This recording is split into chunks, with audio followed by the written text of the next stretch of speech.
1935년 11월 3일 오전 2시 30분경 추운 날씨임에도 얼굴이 파랗게 질린 어린아이 2명이 모토 우지 경찰서로 달려왔습니다. 어른들이 겨울옷을 입고 다니기에도 추운 날씨인데 이 아이들은 잠옷바람에 맨발로 경찰서로 달려온 것입니다.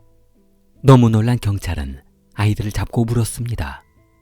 무엇 때문에 이렇게 추운 날 맨발로 달려온 것인지 물었습니다. 그러자 그 아이들은 오늘 새벽 집에 강도가 들어 오빠가 죽었다는 것이었습니다. 2층에서 자고 있던 오빠는 1층에서 강도 소리가 나자 강도를 제압할 틈을 엿보고 있던 차에 2층에서 뛰어내려와 강도와 혈전이 벌어졌는데 칼을 들고 있던 강도를 제압하기에는 역부족이었다고 했습니다. 경찰은 이 아이들의 말만 듣고 믿을 수가 없었습니다. 그렇다고 그냥 넘기기도 문제였습니다. 아이들이 너무 진지한 표정이었기 때문이었습니다. 경찰은 아이들을 따라 사건 현장으로 출동했습니다. 현장에 도착한 경찰들은 집안 곳곳에 퍼져 있는 혈흔을 보며 소스라치게 놀랐습니다. 아마도 저항할 수 없는 상태에서 이런 끔찍한 봉변을 당하지 않았나 판단되었습니다. 경찰은 어머니에게 사건 경위를 물었습니다. 그러자 끔찍했던 순간을 떠올리며 경찰에게 자세하게 설명해 주었습니다.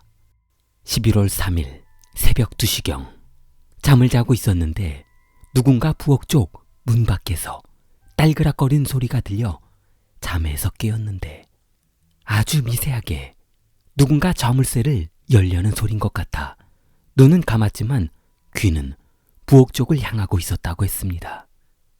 그러자 잠시 후 20대로 보이는 두건을 쓴 강도가 들어오더니 나지막한 목소리로 돈을 내놓으라며 칼을 어머니 목에 대면서 협박했다는 것입니다. 공포에 질린 어머니는 같은 방에서 잠을 자고 있던 두 자녀에게 해를 끼치지 않을까 두려웠습니다. 어머니 옆에는 올해 21살, 17살 두 딸과 11세 막내 아들이 같이 자고 있었기 때문이었습니다.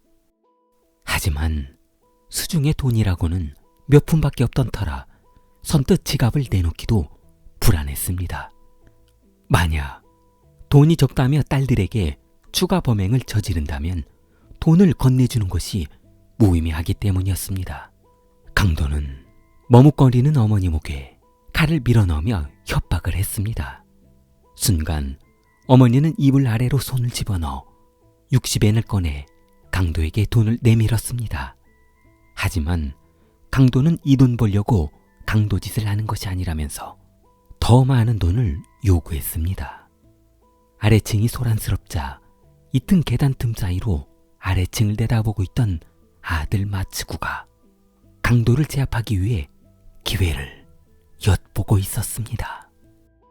마츠구는 중고등학교 시절부터 권투를 배웠던 터라 운동신경이 좋아 상당한 싸움 실력을 갖추고 있었습니다. 숨막히는 긴장감이 흐르던 순간 마츠구는 순식간에 계단을 타고 내려가 강도를 발로 찼습니다. 그런 후 주먹으로 얼굴을 내리쳤습니다. 그러나 마츠구는 왠지 복부에서 뭔가 시원한 느낌이 들었습니다. 강도 칼이 꼽혀 있었습니다. 난생 처음 칼에 찔려보니 이상한 금속물질 느낌의 이질감이 썩 좋지는 않았습니다. 생각에 잠겨있던 마츠구는 순식간에 자상 20여 곳을 찔리고 말았습니다. 그 자리에서 사망한 마츠구를 보자 강도는 들어왔던 부엌문을 열고 도망갔습니다. 1935년 11월 4일 요미우리 신문은 이 청년의 애석한 죽음을 보도했습니다. 요미우리 기자가 취재한 이웃 주민들은 강도의 잔인한 살인 행위 때문에 공포에 떨어야 했습니다. 그리고 얼마 전부터 수상한 20에서 25세로 보이는 한 청년이 그 집을 기웃거리며 부엌 쪽을 유심히 지켜봤다는 증언도 나왔습니다. 기자는 인터뷰 내용을 신문기사에 올렸습니다. 범인은 이 집 구조를 숙지한 후 철저한 계획 범죄를 저질렀다. 마츠구 아버지 히로시 51세는 도쿄에서 수백 킬로미터 떨어진 사할린에서 병원을 운영하고 있어 먼 곳에서 아들의 비참한 죽음에 큰 충격을 받았습니다. 항상 불의를 보면 참지 말고 정의를 위해 싸우라며 가르쳤던 검도며 권투가 무의미하게 되었습니다. 아버지는 가족들과 떨어져 살게 된 지도 벌써 4년이 지났습니다. 먼 곳에 개원을 하며 걱정도 많이 했고 병원이 자리 잡기까지 우여곡절도 많았지만 내 자녀를 키운 재미로 버텨왔는데 이 모든 것이 허무하게 느껴졌습니다. 아버지 히로시는 급하게 병원 문을 닫고 고향으로 돌아왔습니다. 경찰은 히로시에게 사건 경위를 자세하게 설명해 주었습니다. 최선을 다해 강도를 잡겠다고 말해주었지만 사실 경찰은 앞이 캄캄했습니다. 그나마 단 하나밖에 없었던 범인이 버리고 간 범행 도구가 훼손되었기 때문이었습니다. 범인이 아들을 살해한 후 칼을 싱크대에 버리고 도망갔는데 11살짜리 막내 아들이 싱크대에서 피 묻은 손을 씻는다며 수돗물을 틀어버리는 바람에 칼에 남았던 지문과 혈흔이 모두 사라졌기 때문이었습니다. 경찰은 이웃의 증언에만 의지하며 수사했고 아무런 증거를 찾지 못한 수사는 지지부진하게 시간만 보내고 있었습니다. 부검을 마치고 장례를 치르기 위해 아들은 영안실에 안치되었습니다. 장례식이 늦어진 이유는 혹시라도 모를 사망 원인이 부검 결과로 밝혀질지 모른다는 생각이었기 때문이었습니다. 모두 우치경찰서는 범인을 잡기 위해 택시회사와 여관, 상가들을 돌며 탐문 수사했고 범인의 몽타주를 작성하기 위해 노력했습니다. 심지어는 목격자를 찾기 위해 라디오 방송에 목격자를 찾는다는 방송을 내보낼 정도였습니다. 1935년 11월 9일 드디어 아들 마츠구 장례식이 치러졌습니다. 장례식은 아들의 죽음을 애도하는 발길이 이어졌습니다. 그러나 경찰은 정말 이상하리만큼 뚜렷한 목격자가 단 한 명도 나오지 않는다는 것이 이상했습니다. 이 정도 전단지며 방송을 했으면 한두 명이라도 목격자가 나와야 정상인데 이상했습니다. 경찰은 그렇다면 집안에 있던 어머니를 의심하지 않을 수 없었습니다. 그런데 아들이 대학생인데 설마 저 힘없는 어머니가 칼로 찌른다고 해서 순순히 당하고 있었을 리는 없었을 것 같았습니다. 그 당시 그 집안에는 어른이라고 해봐야 어머니밖에 없었는데 혹시나 하는 생각에 어머니를 수사선상에 올려놔 보았습니다. 경찰도 형식상이었지만 그래도 마츠구 장례식에 조문했습니다. 그러나 담당 형사는 장례식장 한쪽 구석에 앉아 상주 이상한 점을 발견했습니다. 그토록 아끼던 아들이 죽었는데 울거나 슬퍼하지 않은 것이었습니다. 아들이 그 어렵다는 치과대학에 진학한 수재였고 큰 아들이었는데 상식적인 상주 모습이라면 최소한 가까운 사람이 조문을 왔을 때 슬퍼할 것이라는 것이 상식인데 전혀 그러지 않았습니다. 조문객이 고생이 많으시다, 애석하다라고 물으면 이것도 운명인 것을 어떡하겠습니까? 라고 답하는 것이었습니다. 경찰은 이 말을 엿듣고 장례식장을 나왔습니다. 아들의 운명이었다. 어찌 보면 그냥 평범한 말인 것 같은데 경찰 입장에서는 한번 조사를 해볼 필요가 있는 것 같았습니다. 아들이 죽어서 부모가 이득을 본다면 어떤 것이 있을까? 그리고 만약 아들이 죽어야만 하는 상황이 만들어져야만 한다면 어떤 결과가 나와야 아버지에게 혜택이 갈까? 다음 날 경찰은 혹시나 하는 마음에 맞추고 앞으로 들어져 있는 보험이 있는지 알아봤습니다. 경찰은 보험 관계를 알아보던 중 충격에 빠지게 되었습니다. 아들 맞추고 앞으로 생명보험이 3개가 들어져 있는 것입니다. 그것도 각기 다른 보험회사의 생명보험이었는데 월 납입금이 100만 원에 육박하는 엄청난 금액이었습니다. 각 보험회사의 수령 예상 금액을 합계해 봤더니 약 6만 6천엔, 지금 한화로 약 50억에 달했습니다. 그런데 더 이상한 것은 다른 자녀 앞으로는 보험이 하나도 들어있지 않다는 것입니다. 자녀 대충 장남 맞추고에게만, 그것도 생명보험으로 3개나 들어있다는 것이 이상한 생각이 들었습니다. 부모를 용의자로 올려놓고 조사를 시작했습니다. 경찰은 보험회사를 방문해 보험금 지급 여부와 보험금 지불 방식에 대해 물어봤습니다. 보험회사 직원은 그렇지 않아도 본인도 마츠구 아버지 행동이 이상했었다고 했습니다. 아버지 히로시는 아들이 사망한 바로 다음날 보험금을 타기 위해 보험회사를 방문했다고 합니다. 아들이 사망했는데 아들의 보험금을 받기 위해서는 어떤 절차가 필요하냐며 자세하게 물어봤던 것입니다. 그러자 보험사 보상과 직원은 당사자의 사망진단서가 있어야 보험금이 지급된다고 하자 그날 바로 병원에 가서 사망진단서를 받으려 했다는 것입니다. 아버지는 만약 수일 내로 아들의 사망진단서를 가져오면 지급액이 대략 얼마 정도 되냐고 물어 대략 6만 6천엔 정도라고 알려주자 한참 동안 의자에 앉아 생각에 잠긴 후 돌아갔다고 했습니다. 경찰은 아버지 히로시를 구속수사하기로 했습니다. 누가 봐도 아들의 보험금을 노린 아버지의 흉악한 범죄가 틀림없었기 때문이었습니다.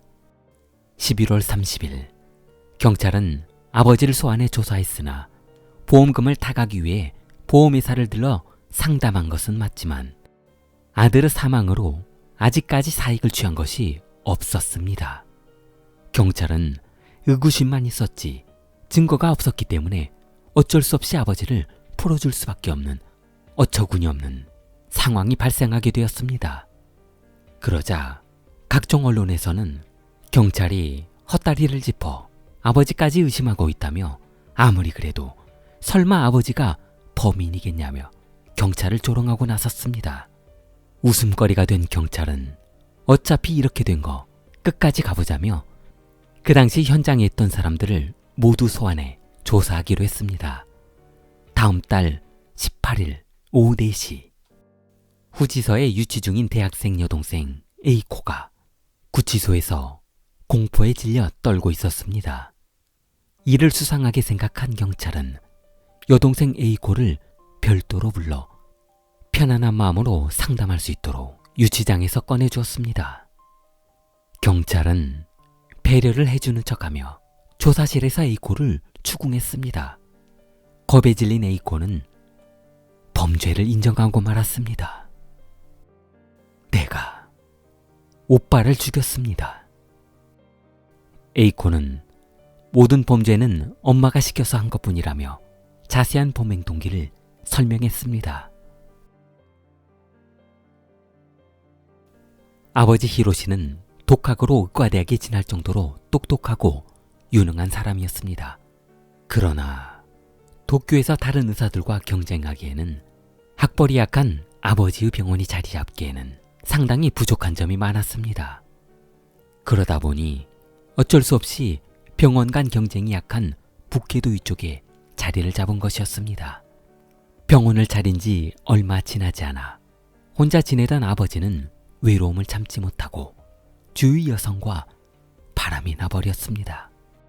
바람난 의사라는 소문이 도시에 퍼지자 병원을 찾는 손님들이 갈수록 줄어 결국 병원 문을 닫아야 하는 최악의 상황까지 갔던 것입니다. 파산하게 되면 그동안 빚졌던 돈을 갚지 못해 은행이며 사채업자에게 시달릴 것이 뻔했고 그런 꼴을 당하지 않으려면 다른 방법으로 돈을 마련해야 했는데 그는 마땅한 방법이 없자 병원 앞으로 화재보험을 들어 화재보험금을 타내는 방법을 개혁하게 되었습니다. 알리바이를 만들기 위해 부인을 사할린으로 불러 같이 자고 있었다는 치밀한 알리바이를 만들어 두었습니다. 불을 지르기 위해 병원 1층에 인화성 물질을 조금 뿌리고 불을 붙인 후 히로시는 집으로 돌아와 아내와 함께 잠을 자면서 완벽한 알리바이를 만들었습니다. 그러나 그때 지나가던 행인이 병원 후 화재를 발견하고 인근 소방서에 신고해 초기에 불이 꺼지는 바람에 아무런 보상도 받지 못했습니다. 두 부부는 본인들이 왜 이렇게 돈 때문에 고생을 해야 하는지 원인을 생각해 봤습니다. 생각해보니 아들 맞추고 장남 맞추고가 5년째 치과대학을 졸업을 하지 못하고 망나니처럼 매일 술을 마시면서 도박에 여자들과 어울려 다니는 것을 뒤치다꺼리 하느라 수많은 돈을 탕진했던 것이 억울했습니다. 치과대학도 그 당시 시험 감독이 엄격하지 않았던 터라 대리시험으로 합격했던 것입니다.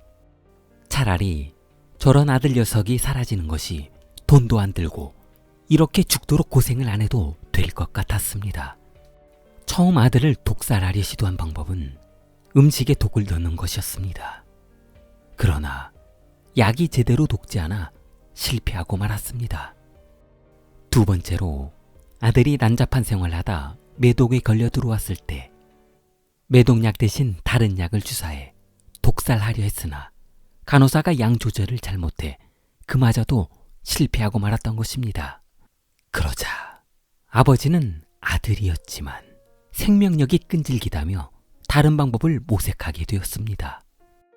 얼마 후 아들이 잔뜩 술에 취해 집에 들어왔는데 완전 감각이 없을 정도로 술에 취해 있었습니다.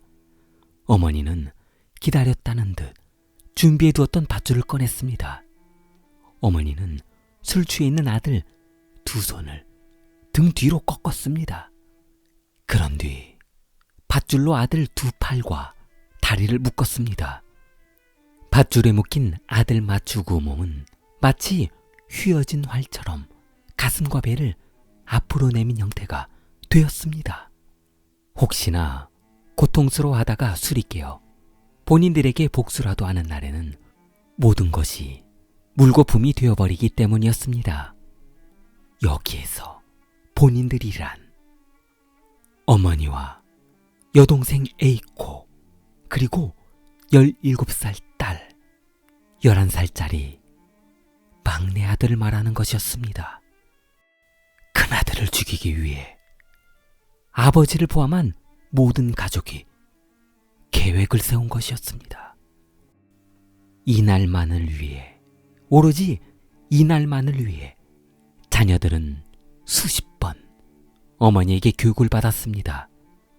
하지만 부모 계획의 최대 걸림돌은 대학생 딸 에이코였습니다. 에이코는 범행에 절대로 동참할 수 없다고 했습니다. 어떻게 오빠를 살해하는데 동참할 수 있냐며 절대 그럴 수 없다고 했습니다. 그러자 어머니는 에이코, 만약 오빠를 죽이지 않으면 다음 학기에 대학을 중퇴하게 될 거야. 네가 오빠를 죽여. 어머니는 칼자루를 딸 히로시 손에 쥐어주었습니다. 히로시는 어머니가 건네준 시퍼런 칼을 힘없는 손으로 받아쥐었습니다. 히로시는 범행에 동조하지 않겠다고 했다가 본인이 직접 오빠를 죽여야 하는 살인범이 되어버렸습니다. 사건 당일 어머니가 오빠를 밧줄로 묶고 있었고 칼자루를 쥐고 있던 여동생 에이코는 멈추지 않고 오빠를 향해 칼을 휘둘러 자상 20곳을 남겼습니다. 에이코는 머릿속에 절대로 중퇴만은 안 된다며 이 모든 것은 다 너 때문이라고 했습니다.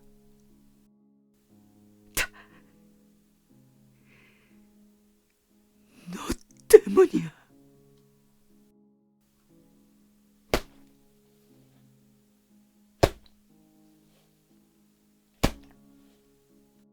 오빠를 살해한 후 어머니의 시나리오대로 막내 여동생과 아들이 잠옷바람과 맨발로 현관문 앞에 서 있었습니다. 어머니는 아이들을 향해 달려! 어머니는 아이들이 경찰서에 달려가면 경찰들이 절대로 의심하지 않을 것이라는 확신을 가지고 계획했던 것입니다. 그래서 신고하러 어머니가 오지 않고 동심을 이용한 비열한 방법을 활용한 것입니다. 경찰은 아버지 히로시와 어머니 그리고 세 자녀를 구속했습니다. 1937년 7월 19일 법원은 이 사건을 주도한 아버지 히로시에게 사형을 선고하였고 어머니에게도 사형을 선고했습니다. 딸 에이코 또한 살인을 주도한 혐의로 사형을 선고했습니다. 그러나 2심에서는 아버지 사형, 어머니 무기징역, 장녀 에이코는 징역 6년을 선고했습니다. 1938년 12월 23일 히로시는 또다시 항소했으나 기각되어 복역했습니다. 히로시는 복역 후 가출소한 날 자살했습니다. 사람의 어리석음이란 본인만 모르는 착각입니다. 완벽한 범죄를 꿈꾸었고 심지어 자녀를 이용한 전혀 예상하지 못한 범죄였지만 결국 잡히고 말았습니다. 우리는 힘들지만 정직한 인생을 살아가는 주위 사람들을 눈여겨볼 필요가 있습니다. 그들이 고통을 이겨낼 수 있는 힘은 가족에게서 나오기 때문입니다. 좋아요, 구독 부탁합니다. 킬리였습니다.